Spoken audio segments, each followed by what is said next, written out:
ये भाग द्वितीय अभिज्ञान शाकुंतलम, जो कि महाकवि कालिदास प्रणीत है और इसमें पंचम अंक चल रहा है। और प्रसंग है कि राजा शकुंतला को राज दरबार में स्वीकार नहीं कर रहा है और गौतमी, सांग्रव और शारदत्त उनसे बहस कर रहे हैं। इसी संदर्भ में आगे गौतमी कहती है कि गौतमी इत्यादि का प्रस्थान होता है। शकुंतला कहती है कि किस तरह इस धूर्त के द्वारा मैं ठगी गई हूँ, आप लोग भी मुझे छोड़कर जा रहे हैं। तो शकुंतला को छोड़कर गौतमी, सांग्रव और शारदत्त छोड़कर जाते हैं। गौतमी रुककर कहती है, वत्स सांग्रव, करुणापूर्वक विलाप करती हुई शकुंतला हम लोगों का अनुगमन कर रही है। इस तरह पति द्वारा निर्दयता पूर्वक परित्याग की जाती हुई मेरी पुत्री अब क्या करे। सांग्रव क्रोधपूर्वक कहता है कि अरे दुष्टे, अब क्यों तू मुझ स्वच्छंदता का अवलंबन कर रही हो। शकुंतला भयभीत होकर कांपने लगती है। सांग्रव कहता है कि शकुंतला,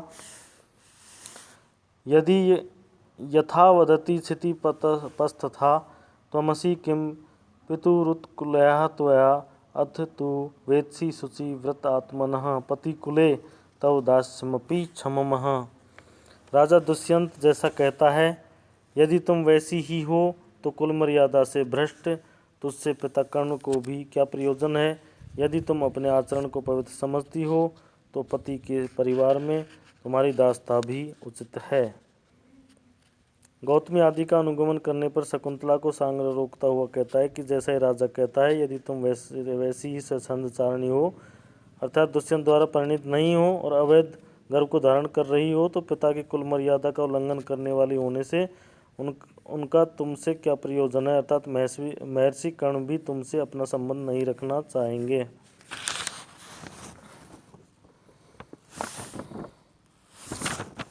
राजा कहता है कि भो तपस्विनः किमत्र भवती विप्रलभ से। हे तपस्वी, आप इस देवी को धोखे में क्यों डाल रहे हो, अर्थात इसे यहाँ क्यों छोड़ रहे हो। इसके यहाँ रहने से तो मैं इसे ग्रहण नहीं करूँगा। कुमुदा अन्येव शशांक सविता बोधयति पंकजान्येव वसिना ही पर परिग्रह संश्लेष रांगमुखी वृत्ति ही। अर्थात चंद्रमा कुमुदों को ही और सूर्य कमलों को ही विकसित करता है, क्योंकि जितेंद्रिय जनों की मनोवृत्ति पराई स्त्री के संपर्क से सदा विमुख रहने वाली है। राजा के कथन का आशय है कि जिसने स्वाभाविक संबंध रहता है वह उसी से अपनत्व रखता है या उसी को ग्रहण करता है, जैसे चंद्रमा कुमुदों को ही और सूर्य कमलों को ही विकसित करता है। इन दोनों का स्वाभाविक संबंध है। यदि तुम तपस्वी लोग ये सोचकर शकुंतला को यहाँ छोड़कर जा रहे हो कि मैं इसे स्वीकार कर लूँगा, तो यह तुम्हारा बहुत बड़ा भ्रम है। मैं इस विषय में जितेंद्रिय हूँ। मुझ जैसे जितेंद्रिय जनों की मनोवृत्ति पर स्त्री के संपर्क से सदा दूर रखने वाली होती है। इस कारण मैं शकुंतला को कदापि स्वीकार नहीं करूँगा, पर स्त्री संपर्क से विमुख रहना मेरा सहज स्वभाव है।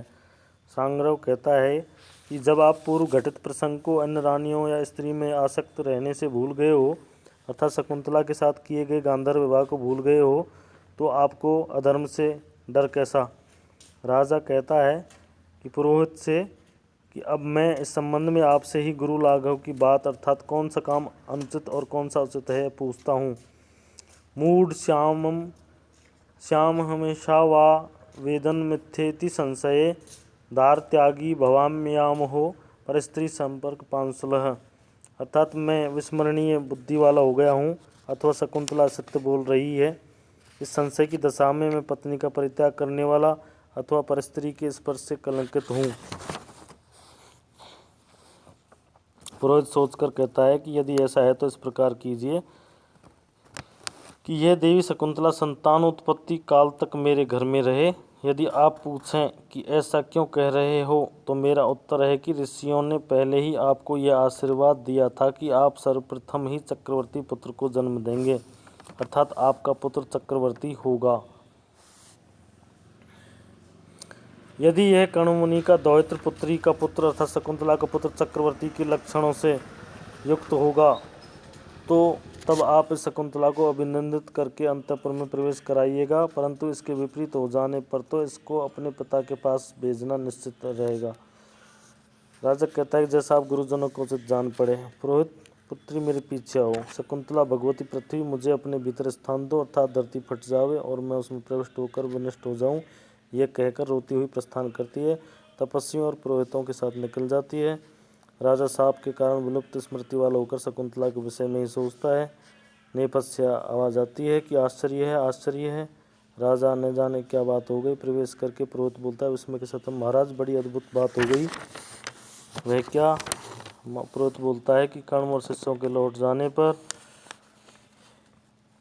स्त्री संस्थान चाप सरस तीर्थ मारा दुच्छिपिये नाम ज्योतिरेकम जगामह, अर्थात वह बाला अपने भाग्य को कोसती हुई भुजाएं उठाकर रोने लगी।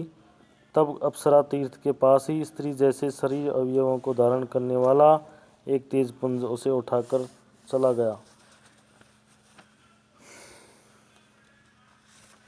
इस श्लोक में दो चकारों के प्रयोग से समुच्चय अलंकार है। स्त्री संस्थानम में उपमा अलंकार हेतु तथा अनुप्रास अलंकार है और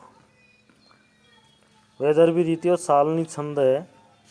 जिस छंद के प्रत्येक चरण में मगण, तगण, तगण और अंत में दो गुरु होते हैं, इस क्रम में कुल 11 वर्ण एवं चतुर्थ सप्तम वर्ण पर यति हो, उसे सालनी छंद कहते हैं। इसका लक्षण है मातौ गो चेच्छालनी वेदलोके। राजा कहता है कि भगवान, हमने तो पहले ही उस वस्तु अर्थात शकुंतला का प्रत्याख्यान कर दिया है, तो अब उस विषय में तर्क वितर्क करने से क्या लाभ। अर्थात जब हमने शकुंतला का निराकरण ही कर दिया तो फिर उसे कौन ले गया, कहाँ ले गया आदि बातों पर विचार करना व्यर्थ है, तो आप विश्राम कीजिए। पुरोहित कहता है राजा की ओर देख, महाराज की जय हो। राजा वेत्रवती में व्याकुल हो रहा हूँ, मुझे शयन गृह का मार्ग दिखाओ, यह कहकर चल देते हैं। राजा कहता है कामम प्रत्यादिष्टा स्मरामि न परिग्रहम मुनेस्तनयाम बलवतु दूयमानम प्रत्यायतीव मा हृदयम। भले ही मेरे द्वारा परित्यक्ता मुनि कर्ण की पुत्री शकुंतला को मैं अपनी विवाहिता पत्नी के रूप में स्मरण नहीं कर पा रहा हूँ, किंतु अत्यधिक दुखित होता हुआ मेरा हृदय मुझे विश्वास सा करा रहा है कि यह मेरी परिणीता पत्नी है। पुरोहित के चले जाने के बाद उद्विग्न हृदय राजा सोचता है कि मैंने शकुंतला को अपनी विवाहित पत्नी के रूप में अपनाने से मना कर दिया, क्योंकि मुझे मुनि कन्या से विवाह करने का स्मरण नहीं हो पा रहा है। तथापि मेरा हृदय इस घटना से अत्यधिक दुखी है। मुझे ऐसा विश्वास हो रहा है कि ये मेरी पत्नी है। प्रस्तुत श्लोक में उत्प्रेक्षा, विभावना और अनुमान अलंकार है। प्रसाद गुण, वैदर्भी रीति और आर्या जाति नामक छंद है। अथ पंचम अंक समाप्तः। यहाँ पंचम अंक की समाप्ति होती है और इसमें मुनि तनया के उल्लेख के कारण विमर्श संधि का प्रसंग नामक अंग है। प्रसंगो गुरु कीर्तनम। धन्यवाद।